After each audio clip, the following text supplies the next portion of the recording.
In today's video, I'm going to teach you how to contact Glassdoor support. If you're running into an issue on Glassdoor, whether it's trouble with your account, problems with reviews or salary data, or something not working as expected, the best place to start is the official help center. Think of it as the central support hub. It's designed to route your question to the right team quickly, and it gives you a structured way to share the details they need to help. First, go to the Glassdoor Help Center on the official website. Open your browser and head to the Help Center page, which is dedicated to support and troubleshooting. This page works on desktop and mobile, and it's the same starting point for most questions. Take a moment to make sure you're on the legitimate Glassdoor site before proceeding, so your information stays secure. Next, scroll down and look for the option to contact support. It's typically labeled Contact Us, Submit a Request, or something similar, and it's often located toward the bottom of the Help Center page. This is the doorway to reaching the support team directly.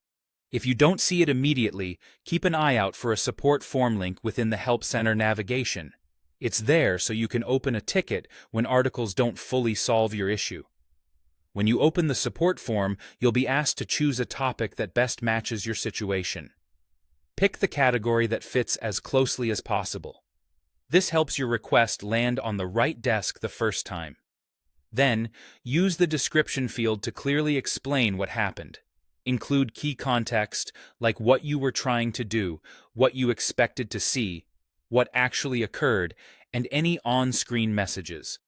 If it helps, mention your device or browser and when the issue occurred. Keep it clear and focused. If the form allows, you can attach a screenshot of the problem to make your description easier to understand. Avoid sharing sensitive personal data. Only include what's necessary to explain the issue. After you submit, you should receive a confirmation that your request was received. The support team will respond by email, so keep an eye on your inbox and check your spam or junk folder just in case. Response times can vary depending on volume, but providing a precise topic and a clear description usually speeds things up. If the team asks follow-up questions, reply directly to that email thread to keep everything in one place, and that's it. The Help Center is the primary and most reliable way to contact Glassdoor support. Start there, choose the right topic, explain your issue clearly, and you'll be on the fastest path to a resolution.